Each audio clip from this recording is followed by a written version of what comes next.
اور ہمارے ہندو تمہاری مسجدوں میں گھسے جوتے مار. ہاں جی سر، کہاں سے ہو آپ؟ ہاں جی سر، پنجاب سے ہیں ہم. پنجاب سے. آپ کہاں پہ رکے تھے آج رات کو؟ آج رات کو ہی ہم گنڈ کی مسجد میں رکے تھے سر. جی، کیسی؟ ہماری بہت زیادہ مدد کی. پنڈت دھیریندر شاستری میرے عزیزو، یہ وہ پنڈت ہے کہ جس کو بولنے کا شعور نہیں. جو یہ منہ میں آتا ہے وہ شخص کہہ دیا کرتا ہے. آپ دیکھیں ابھی اس شخص نے کیا کہا کہ اگر ہمارے دھرم کے ماننے والے مسجد میں آئیں تو تم اسے جوتے مار کر کے بھگاؤ.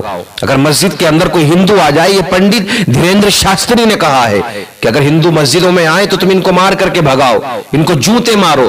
یہ پنڈت جی کہہ رہے ہیں، آپ سنیں میرے عزیزو. لیکن آؤ اسی ہندوستان کی تاریخ کو اٹھا کر کے دیکھو.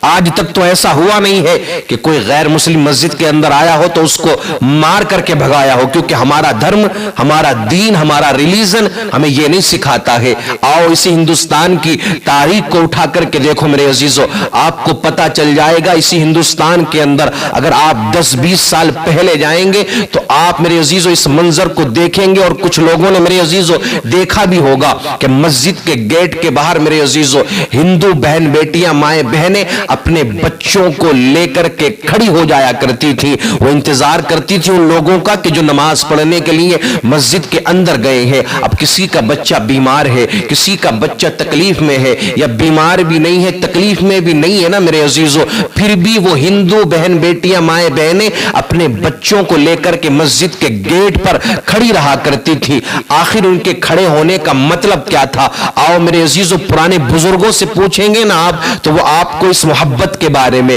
اس پیار کے بارے میں ضرور بتائیں گے، ان کی اس عقیدت کے بارے میں بتائیں گے. وہ انتظار کرتی تھی نمازیوں کا، وہ انتظار کرتی تھی ان لوگوں کا کہ جو مسجد کے اندر داخل ہوئے ہیں نماز پڑھنے کے لیے. انتظار کیوں کیا جاتا تھا؟ وہ جانتی تھی کہ ہاں یہ اللہ کا نام لے کر کے آئے گا. جو مسجد کے اندر سے آنے والا ہے یہ اللہ کی عبادت کر کے آ رہا ہے، یہ اللہ کا ذکر کر کے آ رہا ہے، یہ اللہ کی بارگاہ میں سجدہ کر کے آ رہا ہے. یہ آئے گا، جب مسجد کے اندر سے آئے گا تو پھر یہ میرے بچے پر پھونک مار دے گا تو میرا بچہ بیمار ہے تو ٹھیک ہو جائے گا. یہ ایک ہندو کا میں عقیدہ بتا رہا ہوں میرے عزیزو. یہ کہیں ودیش کی میں نے بات نہیں کی، اسی ہندوستان کی سرزمین کے میرے عزیزو گاؤں دیہاتوں کے اندر آپ کو یہ ماحول آج بھی نظر آ جائے گا. اور اس وقت بھی میرے عزیزو یہ ماحول تھا. وہ اپنے بچوں پر دم پڑوانے کے لیے مسجد کے گیٹ پر کھڑی رہا کرتی تھی، کیونکہ انہیں یقین تھا اس بات پر یہ جو نمازی آئے گا مسجد سے نکل کر کے اگر یہ پھونک مار دے گا تو میرا بچہ صحت یاب ہو جائے گا، میرا بچہ ٹھیک ہو جائے گا. اور کبھی نہیں بھگایا مسلمانوں نے، ایسا کبھی ہوا نہیں ہے. آپ تاریخ کو اٹھا کر کے دیکھ لیں. اور آج بھی میرے عزیزو کبھی موقع ملتا ہے نا، باتیں پرانی نہیں ہے، سب یہ نئی باتیں، کبھی موقع ملتا ہے تو غیر مسلموں کو مسجد کے اندر داخل کرنے کے بعد میں مسلمان ان کے کھانے پینے کا انتظام کرتے. کتنے موقعوں پر ایسا ہوا ہے، کورونا کے اندر ایسا ہوا تھا. آج بھی میرے عزیزو جو کشمیر گھومنے کے لیے جاتے ہیں لوگ، وہاں پر کبھی ایسا ماحول بن جاتا ہے، موسم خراب ہو جاتا ہے تو مسلمان اپنی مسجدوں کے اندر غیر مسلموں کو ٹھہراتے ہیں، ان کے کھانے پینے کا انتظام کرتے ہیں. کیونکہ اسلام جو ہے نا یہ ریلیجن آف پیس ایسے ہی نہیں کہا جاتا ہے. ہم نہیں چاہتے لڑائی جھگڑا، یہ ساری چیزیں ہمیں پسند نہیں ہے. ہم شانتی کو پسند کرتے ہیں کیونکہ ہمارے مذہب نے ہمیں یہی سکھایا ہے، پروفیٹ آف اسلام نے ہمیں یہی سکھایا ہے، اللہ کے حبیب صلی اللہ تعالی علیہ وسلم یہی پیغام لے کر کے آئے. اسی لیے تو ریلیجن آف پیس کہا جاتا ہے. بات مسلمانوں کے اندر آئی کہاں سے؟ ہم کیوں سب کی رسپیکٹ کرتے ہیں؟ مذہب آپ کا آپ کے لیے، ہمارا مذہب ہمارے لیے. زبردستی ہم کسی کے اوپر اپنے دھرم کو، اپنے مذہب کو نہیں تھوپتے ہیں. یہ تاریخ میرے آقا کریم صلی اللہ تعالی علیہ وسلم کی آپ اٹھا کر کے دیکھیں. آج جو بھی دنیا کے اندر میرے عزیزو مسلمان ہے، یہ میرے آقا کریم صلی اللہ تعالی علیہ وسلم کے دور میں میرے عزیزو جب آپ اس دنیا میں موجود تھے ظاہری حیات کے ساتھ میں، اس وقت جو مسلمان ہوئے سب نے نبی کے چہرے کو دیکھا، نبی کے اخلاق کو دیکھا، نبی کی عادت کو دیکھا، اللہ کے حبیب صلی اللہ تعالی علیہ وسلم کی زندگی کو دیکھا. آپ کے اخلاق و اطوار کو دیکھ کر کے لوگ مسلمان ہوا کرتے تھے. آپ دیکھیں تاریخ کو اٹھا کر کے دیکھیں. حدیث پاک کے اندر آیا ہے ایک یہودی بچہ کہ جس کے باپ کا انتقال ہو جاتا ہے، جس کا باپ اس دنیا سے چلا جاتا ہے،